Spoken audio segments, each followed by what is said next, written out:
प्यारे बच्चों, आशा करता हूँ आप सभी ने अभी तक सभी सब्जेक्ट के सैम्पल पेपर देख लिए होंगे, चेक कर लिए होंगे। अगर आपने अभी तक नहीं देखे हैं तो हिंदी और इंग्लिश दोनों मीडियम में सैम्पल पेपर की वीडियो हमारे चैनल पर हैं, आप जाके उन्हें देखें और समझें।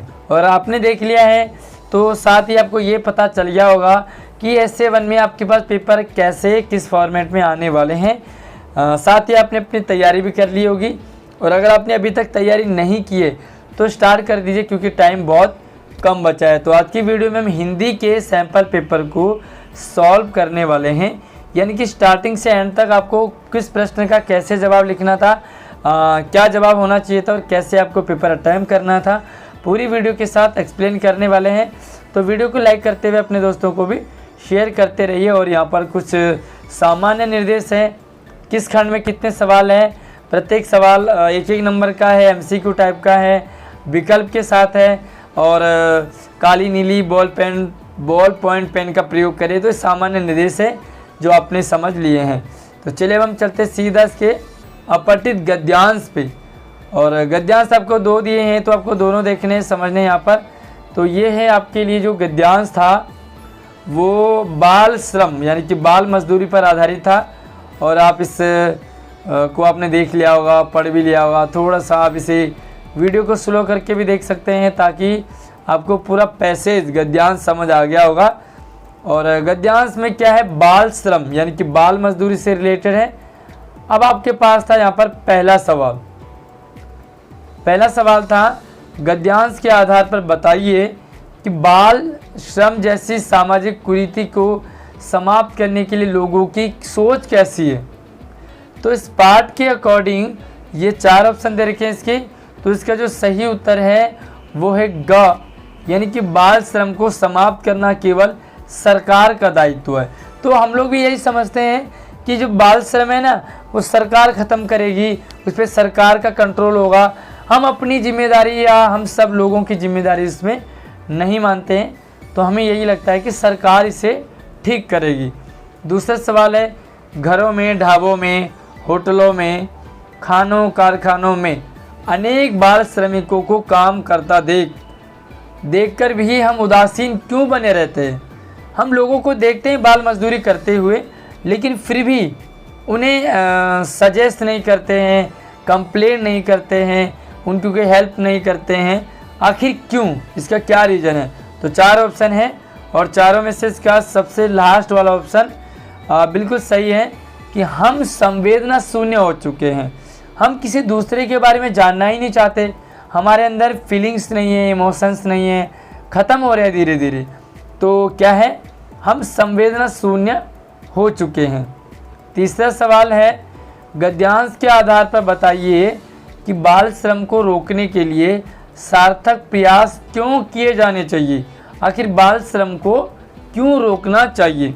तो इसका सही जवाब है पहला, यानी कि बाल श्रम के कारण बच्चों का बचपन छिन जाता है। सबसे बड़ी बात है, वो पढ़ेंगे लिखेंगे दूसरी बात है, नौकरी करेंगे दूसरी बात है, लेकिन सबसे इम्पोर्टेंट चीज़ है उनका बचपन छिन जाता है।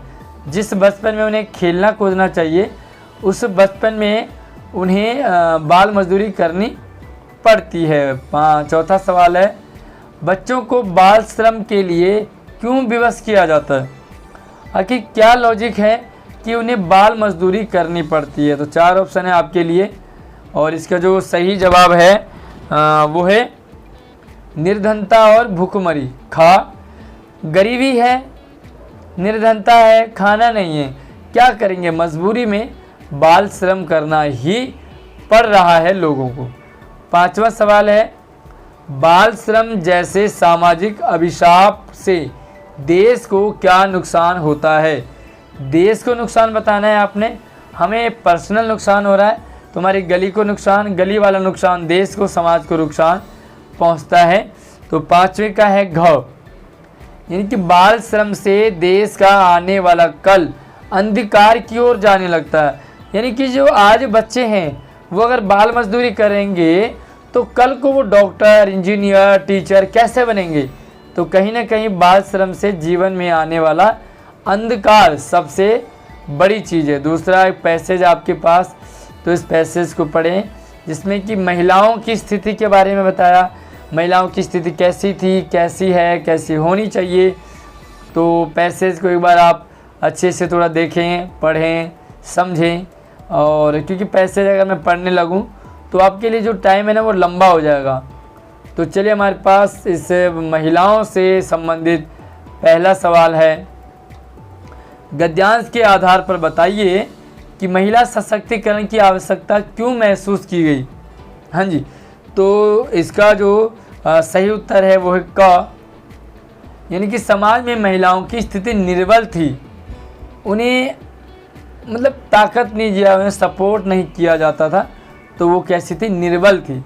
दूसरा सवाल है, ग्रामीण सोच में परिवर्तन लाने के लिए क्या क्या किया जा सकता है। तो 4 ऑप्शन है, चारों ऑप्शन को देखिए, समझिए, और इसका जो करेक्ट आंसर है वो है शिक्षा का प्रचार प्रसार करना, यानी कि चौथा ऑप्शन बिल्कुल सही है। किसी भी सवाल में अगर आपको डाउट रहता है तो कमेंट कर सकते हैं और आप वीडियो को लाइक करते रहें। तीसरा सवाल है, अब लोग बेटियों को बोझ नहीं समझते, यह समाज की किस सोच का परिणाम है। कौन सी सोच को यहाँ पर दर्शाती है, तो ये है आपका सकारात्मक। भाई पॉजिटिव थिंकिंग है ना, जब तो लोग लड़कियों को पैदा होने दे रहे हैं, लड़कियों को पाल रहे हैं, पोस रहे हैं, स्कूल ले जा रहे हैं, घर खर्च सब चला रहे हैं। तो चौथा सवाल है, महिला सशक्तिकरण से परिवार की आर्थिक स्थिति पर क्या प्रभाव दिखाई दिया। 4 ऑप्शन है आपके लिए और इसका जो सही उत्तर है आर्थिक स्थिति में सुदृढ़ता, ये इसका करेक्ट आंसर है। और चलते हैं इसके 5वें सवाल की तरफ, क्या महिलाओं के सशक्तिकरण का पक्ष मात्र आर्थिक रूप से सशक्त होना ही है। तो इसका जो सही उत्तर है वो है आपका नहीं। तो इसका जो अगला ऑप्शन है यानी कि नहीं, उनका भय मुक्त प्रतिबंधों से मुक्त होना भी आवश्यक है। तो हमें भय से भी आज़ाद होना है, बंधनों से भी आज़ाद होना है। आगे देखो, हमारे पास काव्यांश है यानी कि कविता है। जिस तरह से गद्यांश है उसी तरह से कविता के भी आपको आंसर लिखने हैं। तो यहाँ पर देश के आज़ाद होने पर जो स्थिति है वो बताइए, क्या क्या होता आज़ादी के बाद। और ये आप जो कविता है उसे देखें, समझें। और अब यहाँ पर पहला सवाल आपके पास स्टार्ट होता है, अब असह्य इस दर्द से में असह्य दर्द का कारण क्या है। असह्य यानी कि जो सहन करने वाला दर्द नहीं है, जो उसका क्या कारण है। तो देखेंगे थोड़ा सा देखें, इस पे आप विचार करें इसका आंसर क्या हो सकता है। तो इसका आपका 3rd ऑप्शन है बनों का न रहना। तो बन नहीं है तो यही उनका दर्द का कारण है। दूसरा सवाल है, जब कुल्हाड़ों की तृषा है बढ़ रही, कथन से क्या तात्पर्य है। एक लाइन लिखी है, इसका क्या मतलब है, क्या अर्थ है। तो 4 ऑप्शन आपके लिए, कुल्हाड़ों में तृषा बढ़ रही है। तो जो कुल्हाड़े हैं उनमें जो तृषा है वो क्यों बढ़ रही है, आखिर क्या है उनमें प्यास बढ़ रही है। तो इसका जो करेक्ट आंसर है वो है पेड़ों को काटकर भी तृप्त ना होना। जो कुल्हाड़ी हैं वो बहुत सारे पेड़ों को काटते जा रहे हैं, लेकिन फिर भी तृप्त नहीं हो रहे, यानी कि उनका मन नहीं भर रहा है। तीसरा सवाल है, अंत्येष्टि के लिए लकड़ियाँ सुलभ न होने का कारण क्या है। आज अगर अंत्येष्टि करनी है, किसी का अंतिम संस्कार करना है तो लकड़ियाँ नहीं मिल रही है। और इस कोरोना के टाइम तो बहुत हुआ, लकड़ियाँ नहीं मिली, फिर क्या हुआ, उन्हें जलाया गया बॉडी को। तो काफ़ी कुछ हुआ इस कोरोना में। तो चलिए 4 ऑप्शन है आपके लिए और इसका है पेड़ हमें अपना सर्वस्व देते हैं। पहला ऑप्शन है इसमें वन काटे जा रहे हैं।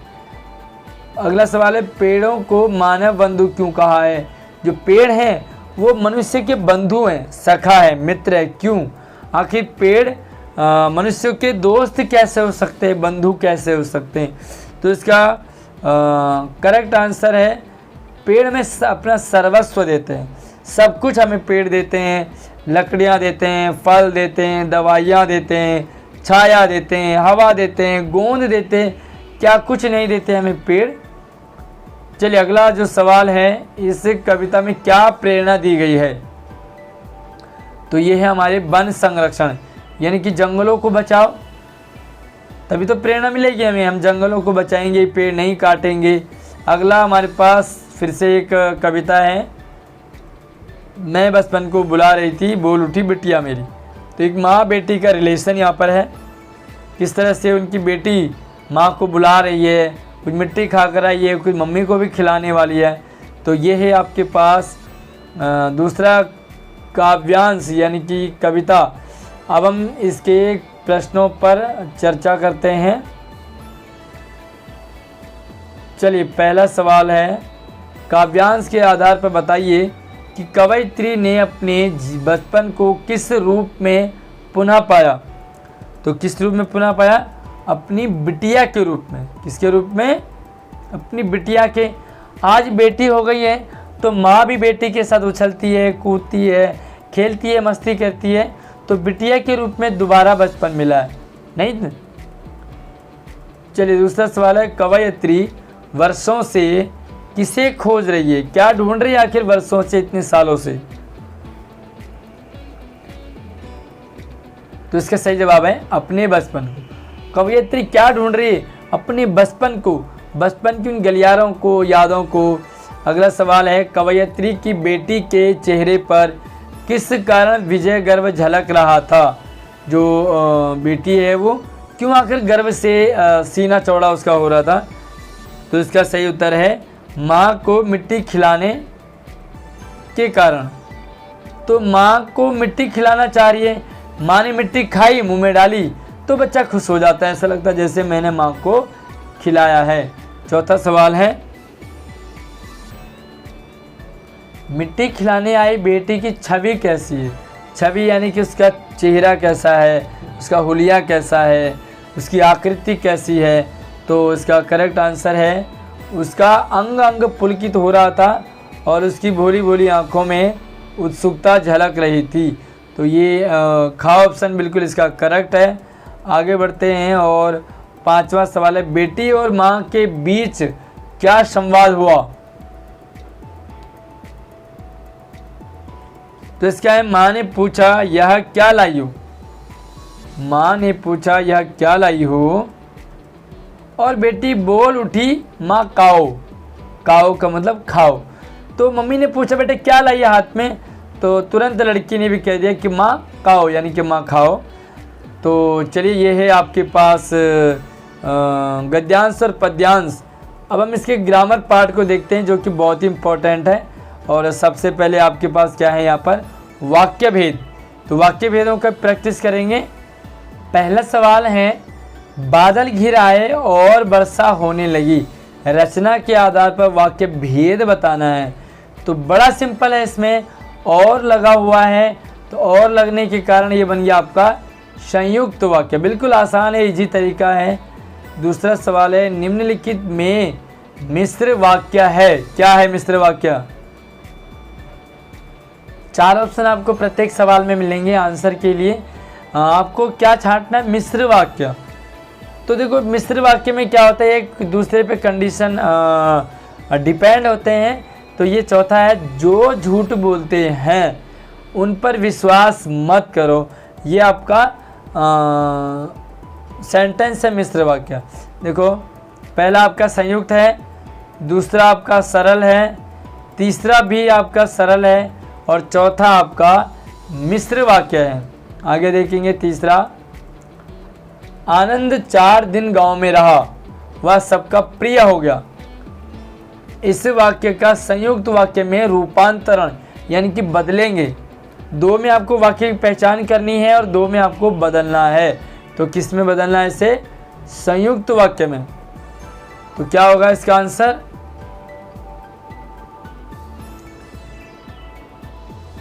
आनंद 4 दिन गए। तो आपने इसमें संयुक्त वाक्य ढूंढना है, बदलना है। तो संयुक्त वाक्य में बदलने के लिए आपको और देखना पड़ेगा। तो देखो किस में? और पहले वाले में। तो आपका पहला ऑप्शन बिल्कुल करेक्ट हो गया। चौथा सवाल है, वह पुस्तक कहाँ है जो कल खरीदी थी? रेखांकित में आपको उपवाक्य बताना है कि उपवाक्य किस तरह का है, संज्ञा आश्रित है, सर्वनाम आश्रित है, क्रिया विशेषण आश्रित है या विशेषण आश्रित है। तो ये है आपका यह वही पुस्तक है जो कल खरीदी थी। तो यहाँ पर क्या है, विशेषण। तो आपका ये लास्ट वाला बिल्कुल ऑप्शन सही रहेगा। इसमें जो आश्रित उपवाक्य हैं वो विशेषण है, तो विशेषण होने के कारण वो विशेषण आश्रित उपवाक्य हो गया। 5वां सवाल, निम्नलिखित में से सरल वाक्य है। तो आपको सरल छांटना है और सरल छांटने के लिए उतना ही सरल होता है। देखो, जिसमें कोई भी कंजक्शन ना हो, कोई भी डिपेंड ना हो, वो आपका कंजक्शन होगा। तो देखो, पहला तो बिल्कुल नहीं है, वर्षा हुई और मोर नाचने लगे, दूसरा बिल्कुल नहीं है, वर्षा होते ही मोर नाचने लगे, जब वर्षा होती है, तो जब वाला भी आपका नहीं है, तो इसका मतलब आपका ग वाला बिल्कुल सही है। तो ये है आपके पास वाच्य। अब हम चलते हैं वाक्य पे। तो पहले वाक्य करा, अब वाच्य परिवर्तन और वाच्य भेद देखते हैं, क्योंकि यहाँ पर आपको 2 वाच्य पहचान करने हैं और 2 वाच्य में आपको बदलना है। तो प्रश्न है, निम्नलिखित वाक्य का वाच्य बदलिए। पर्यटकों द्वारा तीर्थ यात्रा की जाएगी। तो इसका आपने वाच्य बदलना है, सॉरी वाच्य लिखना है कि ये कौन सा वाच्य है। तो पर्यटकों द्वारा तीर्थ यात्रा की जाएगी, तो बड़ा सिंपल है, ये आपका कर्मवाच्य होगा। ठीक है, कर्मवाच्य, क्योंकि इसमें कर्म है और द्वारा लगा है, तो जो यात्रा है ना, वो आपका तीर्थ यात्रा जो है वो आपका कर्म है। दूसरा सवाल है, हादा साहब ने पान खाया। उपर्युक्त वाक्य को कर्मवाच्य में बदलना है। कर्मवाच्य में बदलना है। तो देखो, हादा साहब द्वारा पान खाया जाता है, क्या होगा। तो इसके जो सबसे लास्ट वाला ऑप्शन है वो बिल्कुल सही है, क्योंकि यहाँ पर खाया गया पास्ट टेंस में है, और अगर मैं सेंटेंस की बात करूँ तो सेंटेंस भी आपका पास्ट टेंस में। तो जब भी आप बदलोगे सेम आपका टेंस होना चाहिए, सेम आपको फीलिंग आनी चाहिए। और तीसरा सवाल है, पक्षी बाग छोड़कर नहीं उड़े, क्यों। उपयुक्त वाक्य को आपने भाववाच्य में बदलना है। पक्षी बाग छोड़कर नहीं उड़े, तो भाववाच्य का सिंपल है, इसमें कर्म नहीं होगा। तो यहाँ पे देखो सिंपल सा है कि पक्षियों से बाग छोड़कर नहीं उड़ा गया। पक्षियों से बाग छोड़कर नहीं उड़ा गया, उड़ा नहीं गया, उड़ा नहीं। ठीक है, अब देखो यहाँ पर अगला है आपका चौथा सवाल, निम्न के वाक्यों में से कर्तृवाच्य वाला छांटना है। कौन सा है कर्तृ वाला। छात्रों द्वारा सभी का सम्मान हुआ, द्वारा तो आएगा ही नहीं। देखो, पहले में द्वारा है, नहीं होगा। तीसरे में भी, चौथे में द्वारा है, नहीं होगा। छात्रों से, तीसरे में भी से है, तो नहीं जो होगा। आपका ग वाला आंसर बिल्कुल करेक्ट है। 5वां सवाल है, निम्नलिखित में से कौन सा भाववाच्य का सही विकल्प है। भाववाच्य का विकल्प, तो देखिए यहाँ पर थोड़ा सा ऊपर कर लेता हूँ, तो इसका सही जवाब है ख ऑप्शन, आओ वहाँ बैठा जाए। तो ये है आपके पास वाच्य। अब हम चलते हैं पद परिचय पे। तो पद परिचय पे आपको एक पद का परिचय करना है ग्रामेटिकली। तो देखो, निर्देशानुसार 4 प्रश्नों के उत्तर देने हैं। हम कल दिल्ली जा रहे हैं, तो जो दिल्ली वर्ड है इसका आपने पद परिचय करना है। तो सबसे पहली बात है कि दिल्ली क्या है, संज्ञा है, सर्वनाम है, तो दिल्ली जो है संज्ञा है। जातिवाचक नहीं है, तो जातिवाचक को काट दो। बचे आपके पास 2, एक वचन पुल्लिंग है, अधिकरण कारक है। दिल्ली जा रहे हैं, कौन सा कारक होगा। तो देखो, सिंपल सी बात है, दिल्ली क्या है आपका व्यक्तिवाचक है, व्यक्तिवाचक संज्ञा है, एक वचन है, पुल्लिंग है और अधिकरण कारक है। ठीक है, इस अधिकरण कारक से ग वाला आंसर आपका डिलीट होके खा वाला बिल्कुल सही हो गया। अब अगला सवाल देखो, यह बालक बहुत मेधावी है। तो आपने इसमें यह पे यह को यह का पद परिचय करना है।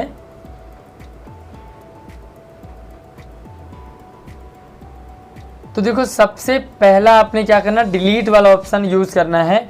यानी कि यह आपका क्या है, ये आपका विशेषण है, ठीक है, विशेषण है। तो देखो सर्वनाम नहीं है, इसे आप डिलीट कर देंगे। जब संज्ञा से पहले विशेषण लगता है तो वो हो जाता है आपका सार्वनामिक विशेषण।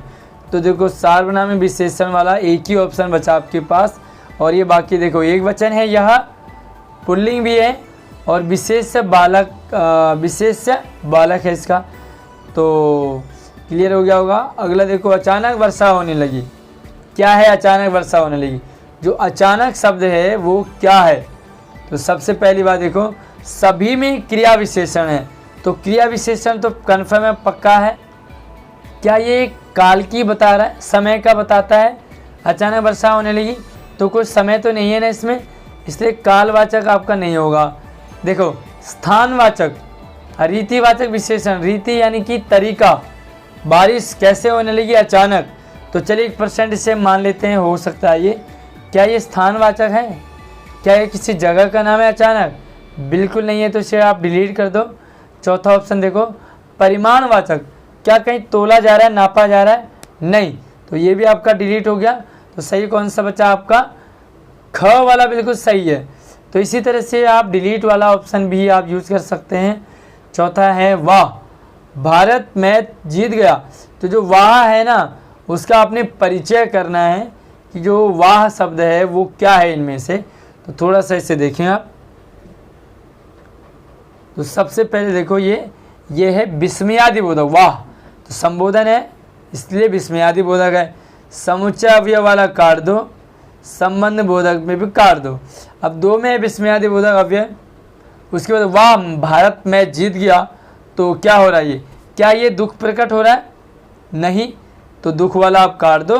बचा आपके पास सबसे लास्ट घ वाला, प्रसन्नता हो रही है, प्रसन्नता का भाव है, तो आपका सबसे लास्ट वाला ऑप्शन सही रहेगा। पांचवा सवाल है शाबाश, तुमने बहुत अच्छा कार्य किया। इसमें आपने तुमने का परिचय करना है। तो देखो जब भी आप पद परिचय करेंगे उससे पहले आप संज्ञा, सर्वनाम, विशेषण, क्रिया विशेषण और क्रिया, इन 5 टॉपिक को थोड़ा सा देख के जाएंगे तो आपको ये बड़ा इजी लगेगा। देखो जो तुमने है ना, पहली बात तो ये कि वो एक वचन है, तो जहाँ जहाँ बहुवचन है उससे काट दो। एक ही में बहुवचन है, आपने काट दिया। क्लियर है? कर्ता कारक है तो सही बात है। अब देखो तुमने जो है ना वो आपका क्या है? मध्यम पुरुष है, मध्यम पुरुष है, तो एक ही आपका ऑप्शन बचा मध्यम पुरुष वाचक सर्वनाम है, और ये तो आपका डिलीट हो गया। तो अब ऑप्शन आपका कौन सा बचा भाई? का वाला। तो एक ही ऑप्शन बचा, मध्यम पुरुष है और एक वचन है कर्ता कारक है। इसमें बहुवचन हो गया, वरना दोनों एक ही जैसे हो जाते। तो आपको कंफ्यूज करने के लिए एक ही जैसे सवाल यहाँ पर रखे जाएंगे। अब देखो छठा है आपके पास रस से संबंधित, ठीक है, रस वाले सवाल हैं। अब देखो एक ओर अजगरई लखी, एक ओर मृग राय। एक तरफ अजगर सांप एनाकोंडा और एक ओर मृग राय, और दूसरी तरफ क्या है? शेर है। एक तरफ एनाकोंडा है, दूसरी तरफ शेर है, जो बीच में आदमी है ना, विकल बटो ही बीच ही परियो मूर्छा खाए। जो बीच वाला है ना वो बंदा मूर्छा खा जाता है, क्योंकि भाई एक तरफ तो शेर है, दूसरी तरफ एनाकोंडा सांप है। यहाँ भी मरेगा, यहाँ भी मरेगा। तो क्या डर लग रहा है ना आपको? जहाँ पे डर लगे आपको वहाँ पर भयानक रस हो जाएगा। क्लियर है? दूसरा सवाल है उत्साह किस रस का स्थायी भाव है?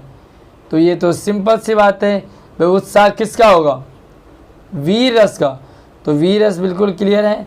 तीसरा देखो श्री कृष्ण के सुन वचन अर्जुन क्षोभ से जलने लगे, सब सील अपना भूल कर करतल युगल मलने लगे। तो यहाँ पर जब करतल हाथ मले जाते हैं ना तो क्या होता है? रोंगटे खड़े हो जाते हैं। कृष्ण अर्जुन को लड़ाई के लिए तैयार कर रहे हैं, तो कौन सा रस होगा यहाँ पर? रौद्र रस। ठीक है, रौद्र रस होगा। अब रस आपको पढ़ने तो जल्दी ही हम वीडियो लाइव आपके लिए लाने वाले हैं। आप उनमें इन टॉपिक्स को सभी को समझ सकते हैं। हालांकि हमारे चैनल पर सारी वीडियोज भी आपको मिल जाएंगी, आप उन्हें यहाँ से देख सकते हैं। अगला देखो विभाव अनुभाव संचारी भावों की सहायता से क्या रस रूप में परिणत होता है, यानी कि रस रूप में कौन सा बदलता है? आलम्बन विभाव बदलता है, व्यभिचारी भाव बदलता है, उद्दीपन विभाव बदलता है या स्थायी भाव? तो इसका करेक्ट आंसर है स्थायी भाव। जो बदलता है ना वो स्थायी भाव होता है। ठीक है, आगे देखो, अद्भुत रस का स्थायी भाव क्या है? अद्भुत, तो अद्भुत का हो जाएगा विस्मय। क्लियर है? अब देखो ये आपके पास आगे पाठ्य पुस्तक यानी कि आपकी क्षितिज और कृतिका के सवाल हैं। अब आपको यहाँ पर एक गद्यांश है। नहीं साहब, वो लंगड़ा क्या जाएगा फौज में, नेताजी का चश्मा पाठ से है। अब देखें इस गद्यांश को थोड़ा सा आप देखें, पढ़ें, और अब हम चलते हैं इसके पहले सवाल की तरफ। प्रस्तुत गद्यांश में देशभक्त किसे कहा है? हालदार साहब को? बिल्कुल नहीं। दूसरा ऑप्शन आपको बिल्कुल सही लग रहा है कि भाई कैप्टन चश्मे वाले को, क्योंकि चश्मे वाला ही मूर्ति पर चश्मा बदलता है। दूसरा सवाल है, पान वाले की कौन सी बात हालदार साहब को अच्छी नहीं लगी? मूर्ति बनाने वाले का अपमान, हालदार साहब पर हंसना, मूर्ति कार्य पर कार्य पर टिप्पणी, या देशभक्त का मजाक उड़ाना। ये बिल्कुल इसका करेक्ट आंसर है। अगला देखो, चश्मे वाला एक बंद दुकान के सहारे अपना बांस टिका रहा था। उसकी अपनी कोई दुकान नहीं थी, उसे किसी से बात करनी थी, यह दुकान बाजार के बीचों बीच थी, या वह उसके जानकार की दुकान थी। तो इसका जो करेक्ट आंसर है वो है आपका पहला, यानी कि उसकी अपनी कोई दुकान ही नहीं थी, इसीलिए वो बांस का डंडा टिका रहा था। अगला सवाल है, हालदार साहब पान वाले से कैप्टन चश्मे वाले के बारे में क्या पूछना चाहते थे? तो बार बार जो है पान वाला कैप्टन कैप्टन कैप्टन बुलाता रहा। तो हालदार साहब के मन में विचार आया, ख्याल आया, सवाल आया कि इसे कैप्टन क्यों कहते हैं? तो बाकी देखो, फेरी क्यों लगाता, कोई लेना देना नहीं, चश्मे बेच रहा है कब से कोई मतलब नहीं है, कहाँ रहता है कोई मतलब नहीं है। तो इसका जो ग है वो बिल्कुल करेक्ट आंसर है। अब अगला सवाल है, हालदार साहब किस कारण कैप्टन के बारे में और जानकारी प्राप्त नहीं कर सके? पान वाले ने इस बारे में बात करने से मना कर दिया। पान वाला कैप्टन के बारे में अधिक जानता ही नहीं था, हालदार साहब के पास समय की कमी थी, या कैप्टन ने जानकारी देने से मना कर दिया।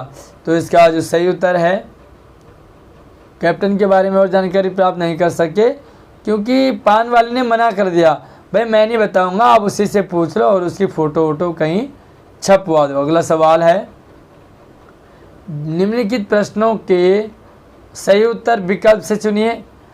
तो 4 ऑप्शन है, बेटे की मृत्यु के पश्चात बाल गोविंद भगत का आखिरी निर्णय क्या था? आखिरी निर्णय क्या था? पतोहू का पुनर्विवाह, पतोहू को शिक्षा दिलाना, पतोहू को घर से निकालना, या पतोहू से घृणा करना। तो बिल्कुल सिंपल सा है, पहला ऑप्शन पतोहू का पुनर्विवाह, पुनर्विवाह प्रथा चलाना चाहती है। आगे देखो, लेखक राम वृक्ष बेनीपुरी जी बाल गोविंद भगत की किस विशेषता पर अत्यधिक मुग्ध थे? राम वृक्ष बेनीपुरी जी को बाल गोविंद भगत की कौन सी चीज़ ऐसी अच्छी लगी जिस पर कि वो मंत्र मुग्ध हो गए? तो सिंपल सा है, जो बाल गोविंद भगत वो गाते हैं, गाने गाते रहते थे, तो वो मधुर गान पर मंत्र मुग्ध हो गए थे। चलिए अगला आपके पास है कविता, और ये है राम लक्ष्मण परशुराम संवाद से। नाथ संबुधन भंजनिहारा, होई के वो एक दास तुम्हारा, हाय सुकाहा कहिए कि निमोही, सुन रिसाए बोले मुनि कोई। तो ये कविता आपने पढ़ी है, समझी है। तो अब चलते इसके पहले सवाल की तरफ। परशुराम के क्रोध को शांत करने के लिए राम ने उनसे क्या कहा? क्रोध को शांत करने के लिए राम ने परशुराम से क्या कहा? चलिए ऑप्शन देखो, धनुष तोड़ने वाले कोई राजकुमार है? बिल्कुल भी नहीं कहा, राजकुमार की बात ही नहीं करी। धनुष तोड़ने वाला कोई आपका सेवक है? सही लग रहा है, आगे देखते हैं। धनुष तोड़ने वाला आपका कोई मित्र होगा? गलत है। यह धनुष अपने आप टूट गया, तो अपने आप टूट गया बोल करके क्रोध शांत तो होगा नहीं, इसमें आंसर में थोड़ा सा लग रहा है। लेकिन जो पहला वाला, दूसरा धनुष तोड़ने वाला आपका कोई सेवक ही होगा, अगला सवाल है, स्वयंवर में जो धनुष टूट गया था वह किसका धनुष था? राजा जनक का, राम का, विष्णु जी का या परशुराम जी के आराध्य शिव जी का? तो बिल्कुल लास्ट ऑप्शन आपका करेक्ट है। अगला सवाल है, शिव धनुष टूटने पर परशुराम क्रोधित क्यों हुए? परशुराम जी शिव भक्त थे और उन्हें शिव धनुष प्रिय था। उन्हें सीता स्वयंवर में आमंत्रित नहीं किया गया था इसलिए क्रोधित हुए। वे क्षत्रिय कुल के विद्रोही थे इसलिए क्रोधी हुए, या परशुराम जी क्रोधी स्वभाव के थे? तो सिंपल सा है इसका, परशुराम जी शिव भक्त थे और उन्हें शिव धनुष बहुत प्रिय था क्योंकि वो उनके गुरु का धनुष था। भृगुकुल केतु किसे कहा गया है? 4 ऑप्शन आपके स्क्रीन पर देखिए जरा।